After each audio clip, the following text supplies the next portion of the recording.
अस्सलाम स्टूडेंट्स, आज हम लेक्चर नंबर 4 डिस्कस करेंगे और हमने मैकेनिक्स का पोर्शन हमने स्टार्ट किया हुआ है। हलीमा, आपका कैमरा ऑन है, इसे काइंडली ऑफ कर लें। तो हमने मैकेनिक्स पोर्शन स्टार्ट किया हुआ है और इससे रिलेटेड हम वो सिंपल हार्मोनिक मोशन हम स्टडी कर रहे हैं। तो आज हम पढ़ेंगे energy in S H M यानी कि सिंपल हार्मोनिक मोशन। तो मैंने आपसे बताया था कि ये जो एस एच एम वाला चैप्टर, इसके जो फार्मूलाज हैं वो आपको पता होना चाहिए कि कौन सा फार्मूला मैंने कब लगाना है। तो फिर आपको एस एच एम परेशान नहीं करेगी। अगर आप जिस फार्मूले याद कर लें और आपको ये पता ना हो कि ये फार्मूला मैंने कब यूज करना है, तो फिर आपको ये बड़ा परेशान करेगी। तो इसलिए ये फार्मूले आपको पता होना चाहिए। जैसे कि कल हमने कुछ फार्मूले डिस्कस किए थे कि ओमेगा स्क्वायर बाय, ये फार्मूला हमने कब यूज करना है। तो ये सारी चीजें आपने याद रखनी है। और इसमें एक छोटी सी बात मैं आपको बता दूं। अब देखिए, हमने पढ़ा था कि जो एक्सेलरेशन है वो वेलोसिटी को लीड करता है। वेलोसिटी लैग करती है और एक्सेलरेशन लीड करता है। अब देखिए, एक्सेलरेशन का जो ग्राफ है वो -0 से स्टार्ट हो रहा है, ठीक है। माइनस,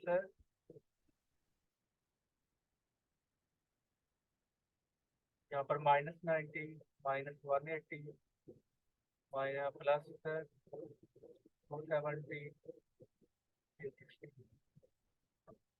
और ये ग्राफ जो स्टार्ट हो रहा है ये कहाँ से स्टार्ट हो रहा है? ये 90 डिग्री से स्टार्ट हो रहा है। और पाई/2 जो है वो आप जानते हैं कि जो चाहे जो वेलोसिटी वो डिस्प्लेसमेंट को लीड करती है, एक्सेलरेशन वेलोसिटी को लीड करता है बाय द फैक्टर ऑफ पाई/2। क्योंकि वेलोसिटी का ग्राफ स्टार्ट हो रहा है 90 से, +90 से, और एक्सेलरेशन का ग्राफ स्टार्ट हो रहा है -0 से। क्योंकि इसका नीचे है तो इसका नीचे से स्टार्ट हो रहा है। अब कुछ स्टूडेंट ऐसे भी होंगे वो ये कह सकते हैं कि जी एक्सेलरेशन का ग्राफ माइनस से क्यों स्टार्ट हो रहा है, और एक्सेलरेशन तो फिर वो मतलब है लैग करना चाहिए, उसको पीछे रहना चाहिए, क्योंकि एक्सेलरेशन तो माइनस से स्टार्ट हो रहा है और जो वेलोसिटी है वो +90 से स्टार्ट हो रही है। तो फिर जो है वो वेलोसिटी को तो आगे होना चाहिए और एक्सेलरेशन को पीछे होना चाहिए, क्योंकि वेलोसिटी पॉजिटिव से स्टार्ट हो रही है यानी कि पॉजिटिव 90 से, और एक्सेलेरेशन -0 से स्टार्ट हो रहा है। तो इस लिहाज से तो फिर जो वेलोसिटी है वो लीड करती है और एक्सेलेरेशन वो लैग करता है। लेकिन आपने रिजल्ट को देखना होता है। सिंपल सिर्फ ये बात को आपने नहीं देखना होता कि ये +90 है या -90, रिजल्ट देखें।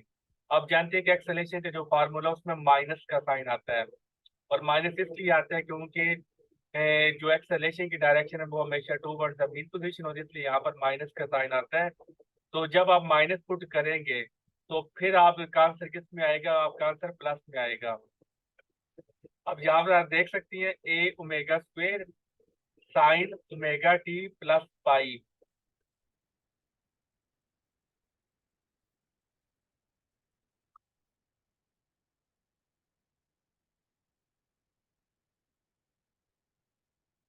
तो ये जो नेगेटिव साइन है ना, इसको जब आप रिमूव करते हैं फिर जाके ये टर्म आती है sine omega T plus pi, ठीक है। तो ये आप ना समझिए कि जी इसके हमने वेक्टर वो नेगेटिव साइन हटा दिया तो ये इसकी मैग्नीट्यूड है, नो, इस नेगेटिव साइन को हटाया है तो फिर जाके ये जो है ना ये साइन आता है।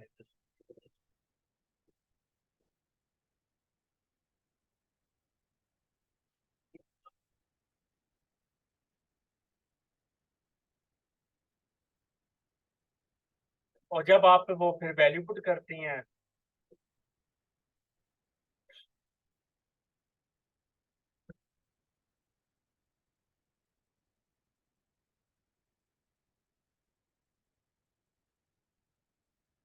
और ये इसकी जो मैग्नीट्यूड है ये वाली a ओमेगा स्क्वेयर वाई, तो आपने जस्ट आंसर को देखना होता है। आपने ये वो मतलब सिर्फ उस चीज से आपको नहीं, आपने देखना नहीं है।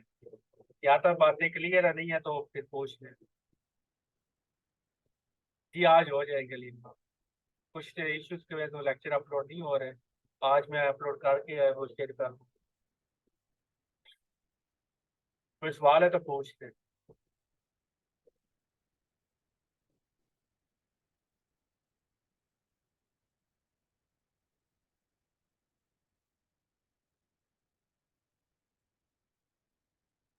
नेक्स्ट हम पढ़ते हैं energy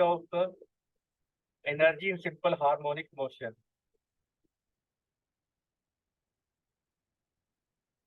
Potential energy, this is an account of displacement of the particle from its mean position। कि कोई पार्टिकल मीन पोजीशन से जितना दूर होगा तो उसके पास पोटेंशियल एनर्जी उतनी ज्यादा होगी, और जितना वो मीन पोजीशन के पास होगा तो उसके पास पोटेंशियल एनर्जी कम होगी। रीस्टोरिंग फोर्स हमारे पास क्या होती है, F equal to minus k x against which work has to be done and potential energy is given by. तो करते कराते हमारे पास potential energy at equilibrium position,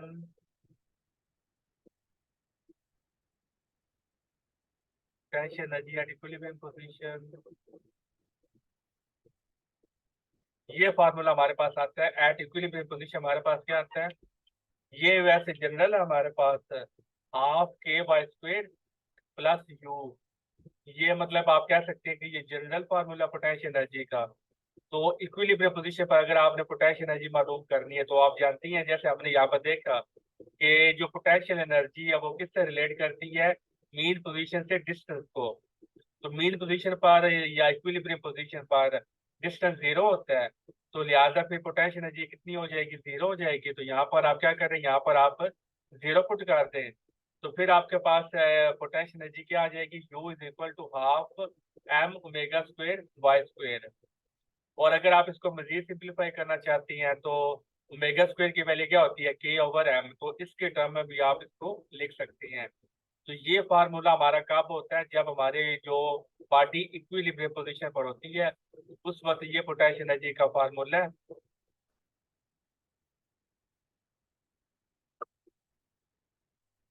फिर अगर आप y की वैल्यू पुट कर दें तो y की वैल्यू हमारे पास क्या होती है, a साइन ओमेगा टी। तो चूंकि स्क्वायर है तो फिर ए का square sine square omega t आ गया, तो फिर हमारे पास ये रिलेशनशिप आ जाएगा, 1 - cos 2 omega T. Hence potential energy varies periodically with double the frequency of simple harmonic motion। तो ये लाइन आपके एमसीक्यू में आ सकती है।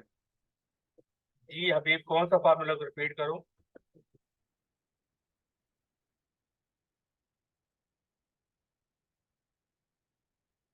सेकेंड लाइन में u is equal to zero, then u is equal to half M omega square Y, ये किस तरह से है, ये समझ नहीं आ रही। आपने काइंडली जैसे, सर ये बता दें। ये हमारे पास पोटेंशियल एनर्जी है, तो आपने इसका क्या लेना, आपने इंटीग्रेशन करनी है। तो फिर आपने वो फिर लिखा हुआ है कि the restoring force against which, क्योंकि आप जानते हैं सबसे पहले आपको पता होना चाहिए कि पोटेंशियल एनर्जी आती क्यों है। तो आप वो प्रीवियस लेक्चर में आप देख सकते हैं कि हमने इस पर डिटेल डिस्कशन की हुई है कि पोटेंशियल एनर्जी कब आती है। पोटेंशियल एनर्जी हमेशा वर्क डन जब हम करते हैं किसी फोर्स के अगेंस्ट, तो वो जो हमारा वर्क डन होता है वो बॉडी में in terms of potential energy save हो जाता है। अगर रेजिस्टेंस मिलेगी, उस रेजिस्टेंस को काबू पाने में जो वर्क डन करना पड़ता है वो तब पोटेंशियल एनर्जी आती है, ठीक है। तो वो कह रहे हैं कि जो रिस्टोरिंग फोर्स वो चाहती है कि बॉडी इक्विलिब्रियम पोजीशन के पास आए, और हमने इक्विलिब्रियम पोजीशन से दूर लेके जाना है। तो जब हम दूर लेके जाएंगे तो हमें वर्क डन करना पड़ेगा। वो वर्क डन बॉडी में किस में स्टोर हो जाएगा, in terms of potential energy store हो जाएगा। तो लिहाजा चेंज इन पोटेंशियल एनर्जी किसकी इक्वल हो जाएगी, चेंज इन वर्क डन के। तो फिर आपने वर्क डन का फार्मूला पुट किया एफ डी एक्स, फिर आगे डी एक्स की वैल्यू आपने एफ की वैल्यू पुट की। एफ की वैल्यू क्या है, के बाई, वो आपने पुट कर दी। तो फिर इसको आपने वो इंटीग्रेशन की, तो फिर हमारे पास ये फार्मूला आता है, हाफ के बाय स्क्वायर प्लस यू आता है। तो आपने क्या करना है, यू, अगर आप, ये तो वैसे हमारे पास आता है ना जनरल इक्वेशन, अगर आप potential energy at equilibrium position मालूम करना चाहती हैं, तो ये जो कांस्टेंट है जिसको हमने यू से रिप्रेजेंट किया है, तो आप क्या करें, इक्विलिब्रियम पोजीशन का मतलब कि आप बाउंड्री कंडीशन अप्लाई करते हैं। तो बाउंड्री कंडीशन जब आप अप्लाई करें तो ये यू की वैल्यू क्या आ जाएगी, यू की वैल्यू जीरो आ जाएगी। क्यों, अगर मैथमेटिकली भी देखें तो यू कब जीरो होगा, जब जो हमारा के है वो जीरो हो जाए, यानी नहीं सॉरी वाई जीरो हो जाए। क्योंकि डिस्टेंस जीरो होगा तो यू भी हमारा क्या हो जाएगा, यू भी हमारा जीरो हो जाएगा। अगर आप कंसेप्चुअली देखें तो कंसेप्ट के लिहाज से यू हमारा जीरो कब होगा, क्योंकि हमने अभी देखा कि जो पोटेंशियल एनर्जी है वो हमेशा वर्क डन करके आती है। तो जब इक्विलिब्रियम पोजीशन पर है उस वक्त हमें वर्क डन करना ही नहीं पड़ेगा। तो जब वर्क डन नहीं करना पड़ेगा तो पोटेंशियल एनर्जी जीरो हो जाएगी। अगर आप इस डेफिनेशन के कोरस्पॉन्डिंग देखना है, ये डेफिनेशन कहती है कि जितना इक्विलिब्रियम पोजीशन से डिस्टेंस ज्यादा होगा उतनी आपको वो पोटेंशियल एनर्जी उसमें ज्यादा होगी। तो चूंकि इक्विलिब्रियम पोजीशन पर डिस्टेंस जीरो होगा बॉडी का, तो इस वजह से जो पोटेंशियल एनर्जी वो जीरो होगी। तो हर तरह से मैंने आपको यहाँ पर बता दिया कि ये जो यू है ये जीरो क्यों आता है, और ये फाइनल रिजल्ट है। बॉडी की जो potential energy at equilibrium position अगर हमें मालूम करनी है तो फिर हमारे पास ये फार्मूला निकल के आता है। और यहाँ पर हम देख सकते हैं कि जो यू है वो किस पे वो डिपेंड कर रहा है, वो वाई पे डिपेंड कर रहा है। अब क्लियर है, ये दोनों फार्मूले सेम है, ये वाला फार्मूला ये वाला, क्योंकि दोनों ये वाला फार्मूला इससे निकल के आया है। ठीक है, जी सर, क्लियर है। तो वो कह रहे हैं कि potential energy varies periodically with double the frequency of the simple harmonic motion. तो यानी कि वो फ्रीक्वेंसी पे वो डिपेंड करती है क्योंकि उसमें ओमेगा की वैल्यू आती है। Potential energy maximum and equal to total energy at extreme position. तो अगर आपने मैक्सिमम पोटेंशियल एनर्जी निकालनी है तो मैक्सिमम पोटेंशियल एनर्जी हमारी किसके इक्वल होती है, के ए स्क्वायर के। ए इसमें एम्पलीट्यूड है, हाफ के एक्स स्क्वायर। के एक्स स्क्वायर कह लें या के ए स्क्वायर कह लें, वो आपकी मर्जी, क्योंकि एक ही बात है। के वाई स्क्वायर भी आप इसको बोल सकती हैं। तो ये जो फैक्टर है के वाई स्क्वायर, तो चूंकि आपने मैक्सिमम पोटेंशियल एनर्जी आपने बतानी है, तो मैक्सिमम पोटेंशियल एनर्जी जो होगी वो ज़ाहिर है वो कब होगी, जब पार्टी एक्सट्रीम पोजीशन पर होगी। तो एक्सट्रीम पोजीशन पर ये जो हमारा वाई है ये किसके बराबर आ जाता है, ये हमारा एम्पलीट्यूड के बराबर आ जाता है। तो इसलिए इस वाई की जगह पर हमने क्या पुट कर दिया, हमने ए स्क्वायर पुट कर दिया, यानी कि ए पुट कर दिया। तो ये फार्मूला है मैक्सिमम पोटेंशियल एनर्जी का, और ये दोनों फार्मूले क्या है, इक्विलिब्रियम पोजीशन पर जो बॉडी की जो पोटेंशियल एनर्जी होती है। और अब मेरा आपसे ये सवाल है कि हमने देखा है कि पोटेंशियल एनर्जी मैक्सिमम है, तो क्या ये 100% पोटेंशियल एनर्जी है या इसमें कुछ फैक्टर, यानी कि वो हमारा काइनेटिक एनर्जी का भी आता है। ये जो अब मैंने बता रहा हूँ कि ये जो potential energy maximum potential energy है, तो क्या ये सारी की सारी मतलब 100% है, या ये कुछ 90% है, या 80% है जी। सर 100% है, क्योंकि मैक्सिमम पे वेलोसिटी जीरो हो जाती है। जब वेलोसिटी जीरो हो जाती है तो वो काइनेटिक एनर्जी नहीं होती। तो इसका मतलब ये है कि जब एक एनर्जी मैक्सिमम होगी तो दूसरी एनर्जी मिनिमम होगी। और मैंने आपको कल बताया था कि मिनिमम का मतलब ये नहीं है कि कम से कम, मिनिमम का मतलब है जीरो।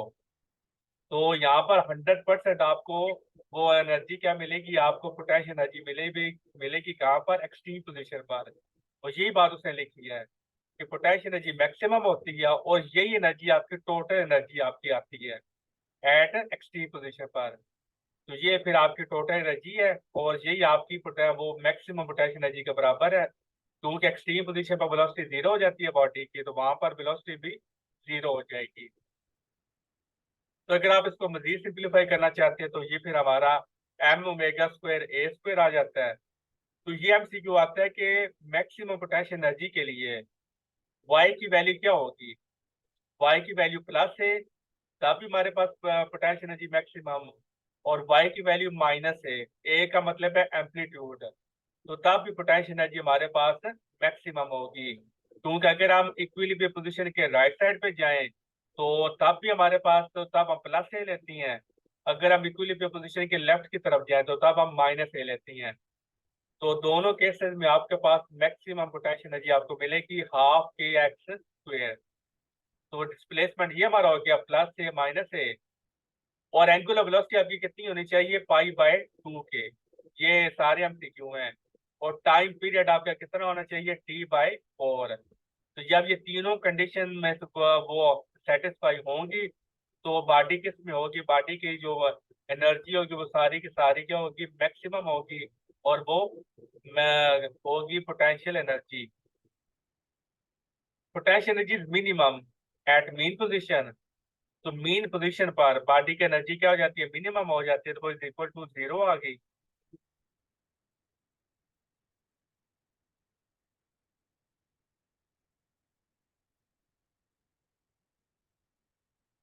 सॉरी मैं ना, ये जो फार्मूला है ना पोटेंशियल एनर्जी का, ये एट एनी डिस्टेंस है, ठीक है। तो मैंने इसको शुरू में बता दिया था कि ये मीन पोजीशन पर है, तो ये मीन पोजीशन पर नहीं है बल्कि ये एट एनी डिस्टेंस है। तो अगर आपने एट एनी डिस्टेंस आपने पोटेंशियल एनर्जी मालूम करनी है तो ये फार्मूला आपने लगाना है, क्योंकि यहाँ पर उसने ये लिखा था तो इसलिए ना थोड़ा मिसअंडरस्टैंडिंग हो गई थी।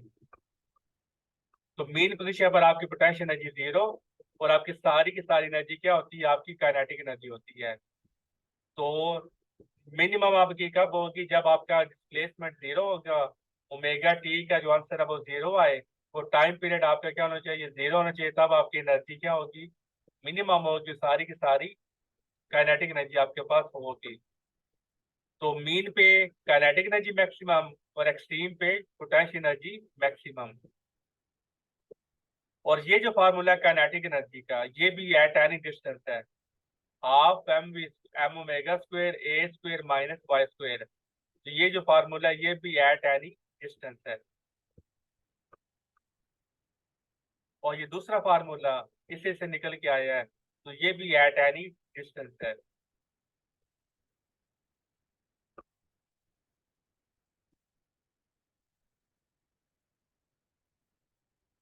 तो काइनेटिक एनर्जी मैक्सिमम क्या आती है, देखिए पोटेंशियल एनर्जी का आंसर क्या आया था मैक्सिमम का, के एक्स स्क्वायर या एम ओमेगा स्क्वायर ए स्क्वायर, वही आंसर आपका काइनेटिक एनर्जी का भी आता है। तो यहाँ पे उसने के एक्स स्क्वायर नहीं लिखा, तो वो भी आपको पता होना चाहिए कि मैक्सिमम पोटेंशियल एनर्जी का भी वही आंसर है और मैक्सिमम काइनेटिक एनर्जी का भी वही आंसर है, क्योंकि जाहिर है कि टोटल एनर्जी का भी वही आंसर है। जो आंसर मैक्सिमम पोटेंशियल एनर्जी है वही मैक्सिमम काइनेटिक एनर्जी भी है, वही टोटल काइनेटिक एनर्जी भी है। इसके अलावा अगर आप एट एनी डिस्टेंस आपने मालूम करना है तो ये दो फार्मूले आपके पास है, ए स्क्वायर माइनस वाई स्क्वायर और 1 + cos 2 ओमेगा टी। तो ये दोनों फार्मूले at any distance for kinetic energy, और ये दो फार्मूले हैं half M omega square Y square या 1 - cos 2 ओमेगा टी। ये भी फार्मूले दोनों के एट एनी डिस्टेंस हैं। तो ये फार्मूलों को आपको पता होना चाहिए। और इसी तरह एक्सट्रीम पोजीशन पर काइनेटिक एनर्जी 0 हो जाएगी, और ये टर्म्स एंड कंडीशन आपकी होंगी जो आपकी मैक्सिमम पोटेंशियल एनर्जी के लिए आपके पास थी। तो टोटल एनर्जी आपका आंसर वो जाहिर अच्छा यहाँ पर मेरा आपसे ये क्वेश्चन है कि टोटल एनर्जी तो हमेशा जाहिर है वो कांस्टेंट रहेगी। Total mechanical energy always remains constant and is equal to the sum of potential energy and kinetic energy.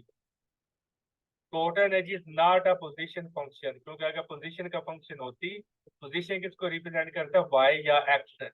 कुछ बुक्स में वाई लिखा है जैसे आरएलएस फिजिक्स में, और कुछ बुक्स में एक्स लिखा होता है, तो एक ही बात है। तो आप देख सकते हैं फार्मूले में वाई या एक्स आपको नजर नहीं आ रहा, इसका मतलब है जो टोटल एनर्जी है वो पोजीशन पे डिपेंड नहीं करती, क्योंकि एम्पलीट्यूड वो कांस्टेंट होता है और एंगुलर वेलोसिटी भी कांस्टेंट होती है, मैथ भी कांस्टेंट होता है। तो आप कह सकते हैं कि आप जो टोटल एनर्जी वो आपकी हमेशा क्या रहती है, वो आपकी कांस्टेंट रहती है।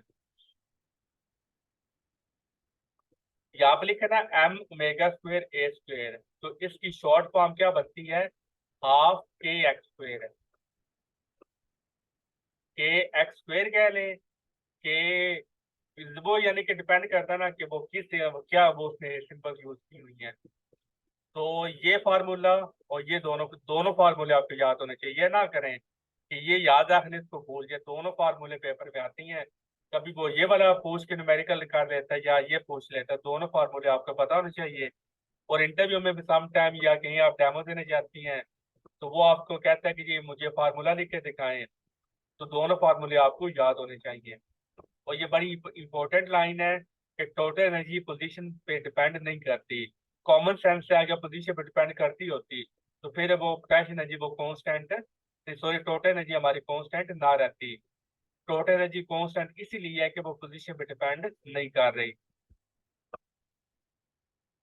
तो ये हमारे पास ग्राफ है, ये वाला जो ग्राफ है ये शो कर रहा है काइनेटिक एनर्जी को, और ये वाला शो कर रहा है पोटेंशियल एनर्जी को।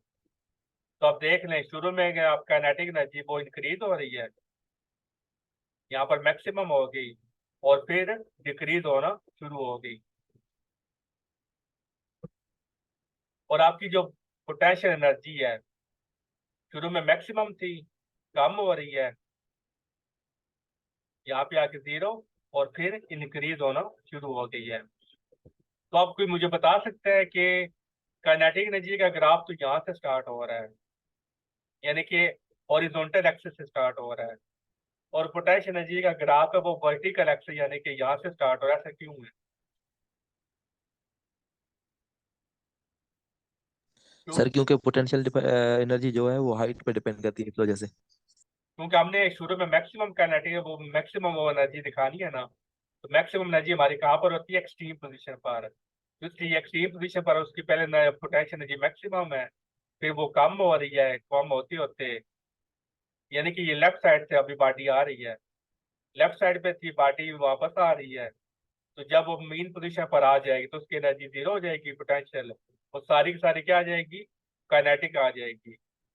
और फिर वो राइट साइड पे मूव करना शुरू कर दिया तो फिर उसकी जो पोटेंशियल एनर्जी वो बढ़ना शुरू हो गई, और राइट साइड पे जाकर जो मैक्सिमम पोजीशन वो हाइट अटेन कर लेगी तो उसकी पोटेंशियल एनर्जी मैक्सिमम हो जाएगी। तो यहाँ पर आप देख सकते हैं कि 100% आपको पोटेंशियल एनर्जी भी मिलती है और 100% आपको काइनेटिक एनर्जी भी मिलती है।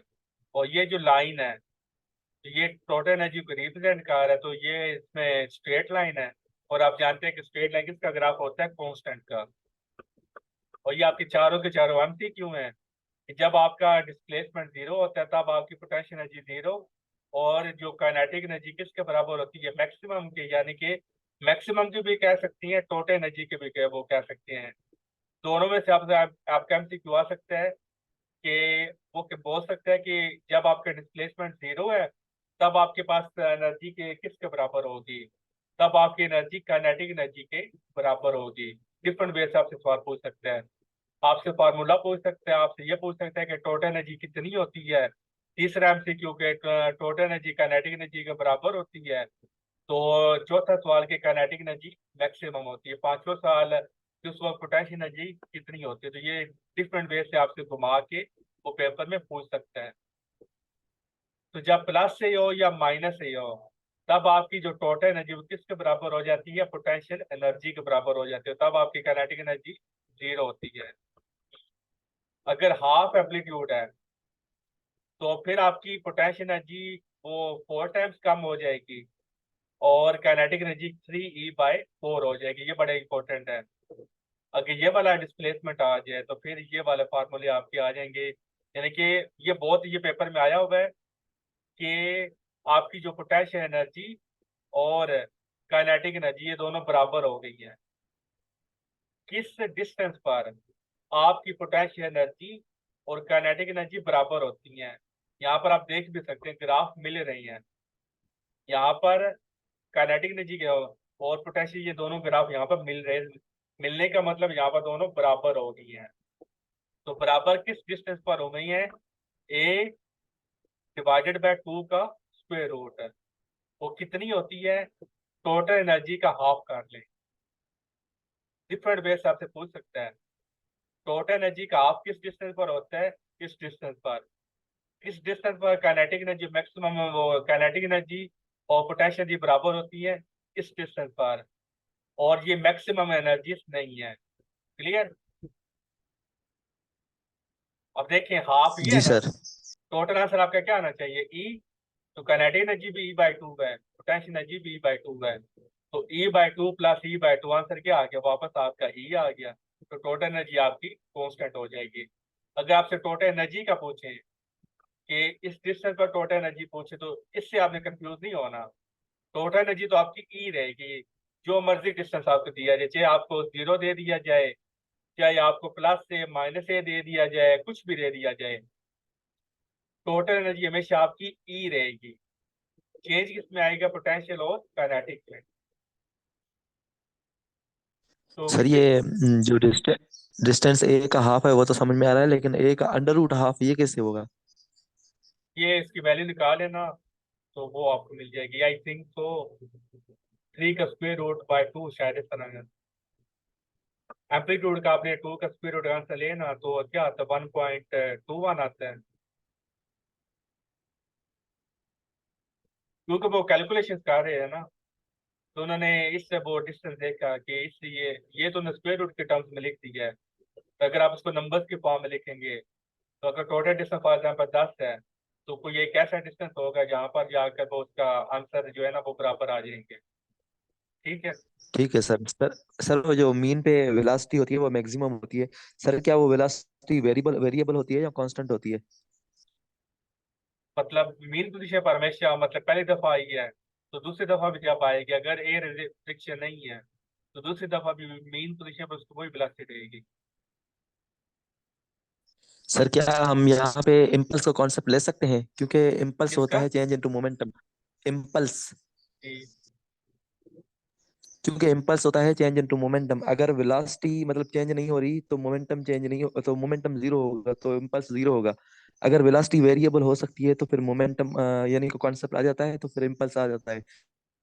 पूरी तो जर्नी में ये तो क्या वेलोसिटी इम्पल्स चेंज का हो रही है। पूरी जर्नी में तो वेलोसिटी चेंज मीन हो पे रही है। बात कर? तो मीन पे अच्छा तो मतलब चेंज जहर हो है। रही है तो। मीन पे जब भी जितने भी चक्कर उसने लगा ले, 10 चक्कर भी लगाए, अगर आपने फ्रिक्शन को कंसीडर नहीं किया, तो पहले अगर मीन पर 4 मीटर पर सेकंड थी, तो दूसरी दफा भी 4 ही रहेगी, तीसरी दफा भी 4 रहेगी। तो फिर मीन पर मोमेंटम चेंज नहीं होगा, क्योंकि मीन पर वो आपकी वेलोसिटी कांस्टेंट रहेगी। वो जाहिर है कि ये पर्टिकुलर अच्छा ठीक है इंस्टेंटेनियस सर। होती है। इंस्टेंटेनियस होती है ना, कि वो शाम करके फिर फौरन आगे भी गुजर जाएगी। याद हो ना कि आप पूरी जर्नी की बात करें कि जिस तरह कौन से वेलोसिटी का कंसेप्ट जो है, वो इंस्टेंटेनियस के लिए नहीं होता। वो तो ये होता है कि आप घर से चले हैं, तो 1 मिनट के लिए या कुछ सेकंड के वो आपकी वेलोसिटी रहे, तो ये तो फौरन आगे चली जाती है। तो ये तो इंस्टेंटेनियस वेलोसिटी यहाँ पर हर जगह आपको मिलेगी। तो इसलिए यहाँ पर उसने वो मोमेंटम वाली बात यहाँ पर उसने डिस्कस ही नहीं की हुई। ठीक है सर, जो क्वांटिटी कुछ चेंज हो रही है और कुछ क्वांटिटी कांस्टेंट रहती है, इसमें उसमें मास कांस्टेंट रहता है बॉडी का, और टोटल एनर्जी बॉडी की कांस्टेंट रहती है। और वेट भी मतलब मेरे ख्याल से जी, हम इतना हाइट पे नहीं लेते तो वो जी कांस्टेंट हो रह सकती है या नहीं? हाँ जी, अगर आपने सिंपल पेंडुलम की बात करें, तो वहां पर भी ऐसा चीज में आप पढ़ते हैं ना। जी सर। अगर आप बहुत ज्यादा हाइट की बात करें, वो वहाँ ये भी है कि थीटा आप ज्यादा कहते हैं स्ट्रिंग के साथ, तो वो फिर मोशन सिंपल हार्मोनिक मोशन ही रह जाती। इसी तरह जो आपने जी की वैल्यू वहां पर जो आपने हाइट लेने, वो बड़ी हाइट मामूली सी होती है, तो उस केस में फिर आपका जो है ना वो परफॉर्म करेगी एस एच एम। लेकिन अगर आप बहुत ज्यादा हाइट बना लेती हैं, तो फिर ज़ाहिर है आप देखें इतना पेंडुलम बनना पॉसिबल तो नहीं है ना, क्योंकि ये अर्थ है। अर्थ से अगर आप बहुत ज्यादा ऊपर जाएं, तो फिर जाके जी की वैल्यू कांस्टेंट वो वेरिएबल होती है। लेकिन आप लेट्स सपोज आप यहाँ पर आए ना, तो यहाँ पे जी की वैल्यू 10 है, तो यहाँ पर जब आप जाएंगे तो यहाँ पर जी की वैल्यू हर जगह आपको 5 हो जाएगी लेट्स सपोज। तो हर जगह तो 5 रहेगी ना, कि आप यहाँ पर हो जाए, यहाँ पर भी 5 मिलेगी आपको, यहाँ पर भी 5 मिलेगी, यहाँ पर भी 5, यहाँ पर भी 5। यानी कि जो पर्टिकुलर सिचुएशन में आप एक्सपेरिमेंट कर रही हैं जिस जगह पर, उस जगह के लिए तो कांस्टेंट रहेगी ना जी की वैल्यू।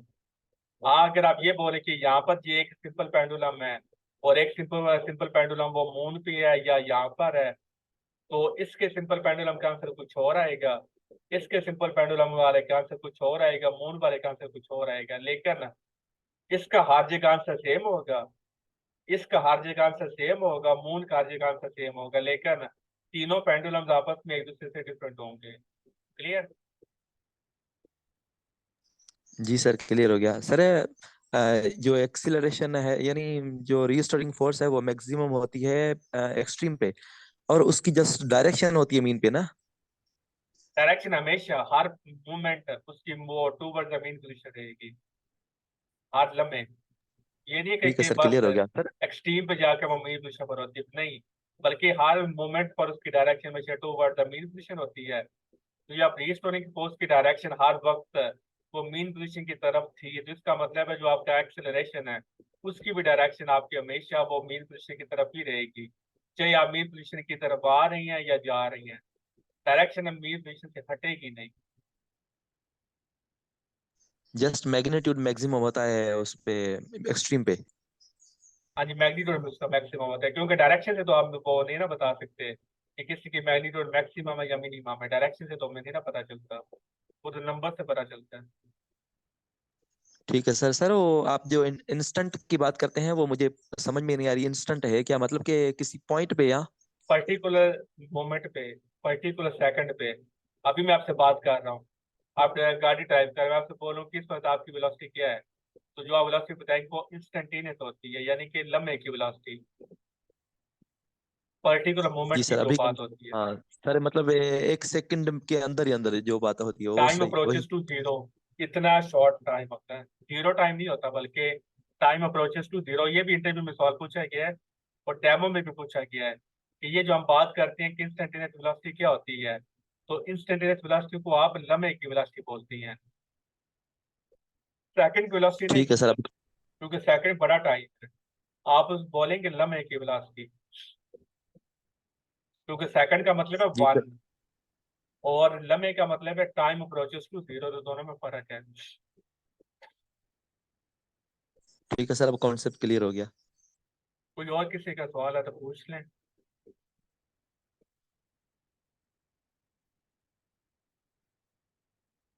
नेक्स्ट आ जाती है average value potential and kinetic energy for complete cycle.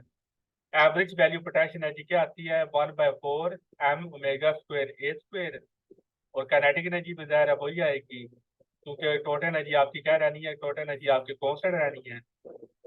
तो thus average values of kinetic and potential energy of harmonic oscillator are equal and each equal to half of the total energy।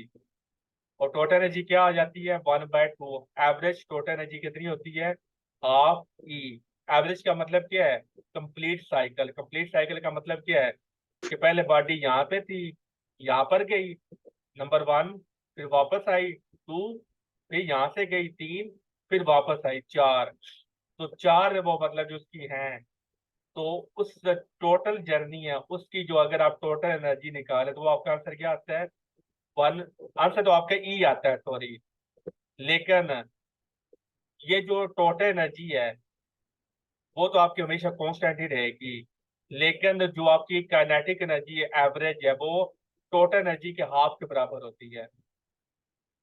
Total potential energy नहीं नहीं, तो average potential energy वो total energy के half के बराबर होती है, क्योंकि टोटल एनर्जी किसके बराबर होती है, 1/2 के, 1/2 m मेगा स्क्वायर ए स्क्वायर। तो अगर आपने 1/2 का हाफ ले रहा है तो आप क्या करते हैं, उसको 2 से आप उसका वो डिनोमिनेटर में मल्टीप्लाई करती हैं, तो फिर आंसर क्या आ जाता है, 1/4। एवरेज पोटेंशियल एनर्जी और एवरेज काइनेटिक एनर्जी ये दोनों बराबर होती हैं आपस में, क्योंकि जाहिर है कि ये बात किसकी हो रही है, टोटल कंप्लीट साइकिल के लिए, ये नहीं है कि पर्टिकुलर डिस्टेंस की बात यहाँ पे नहीं हो रही, बल्कि कंप्लीट साइकिल के लिए अगर आपने एवरेज पोटेंशियल एनर्जी निकालनी है तो उसकी ये वैल्यू आती है और एवरेज के लिए ये वैल्यू आती है। तो अगर आप उसका फिर आपस में ये बराबर होती हैं लेकिन टोटल एनर्जी का हाफ होती हैं, काइनेटिक एनर्जी भी टोटल एनर्जी का हाफ, और एवरेज पोटेंशियल एनर्जी भी, याद रखिएगा एवरेज का वर्ड लिखा होता है, एवरेज का वर्ड हटा गए फिर ये आपस में बराबर नहीं होती है, फिर ये बराबर सिर्फ इस डिस्टेंस पर आपको मिलेंगी, a/2 का स्क्वायर रूट है, इसके अलावा फिर आपको नहीं मिलेगा। लेकिन अगर आप एवरेज का वर्ड लगाती हैं तो फिर ये किसी पर्टिकुलर डिस्टेंस के लिए बराबर नहीं होगी, बल्कि ये कंप्लीट साइकिल की हम बात कर रहे हैं, ये ना समझिएगा कि कोई एक ऐसा डिस्टेंस है जहां पर इसकी वैल्यू ये आ जाती है, नो, कंप्लीट साइकिल के लिए एवरेज आपस में बराबर होती हैं। तो जब आप इनको सम करेंगे तो आपका आंसर क्या मिल जाएगा, आपको आंसर ई मिल जाएगा। क्लियर। Yes sir. तो नेक्स्ट क्लास फिर आज रहने देते हैं, इतने बहुत है, लेक्चर्स भी अपलोड करने वाले हैं, तो कल फिर हम आगे यहाँ से स्टार्ट करेंगे डिफरेंशियल इक्वेशन ऑफ एसएचएफ, बाकी चैप्टर जो रह गया है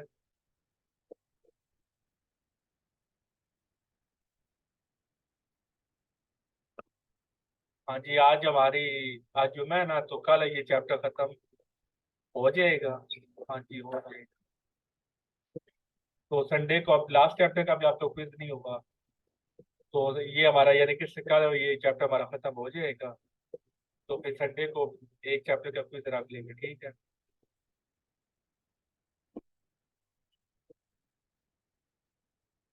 क्योंकि आज चैप्टर का क्विज लेना होता है, तो ये चैप्टर हमारा कल खत्म हो जाएगा। चलो फिर अल्लाह हाफिज। लेसन 1 मिनट है, कोई सवाल है तो पूछ ले। फाइनल सेकंड जा रहे हैं।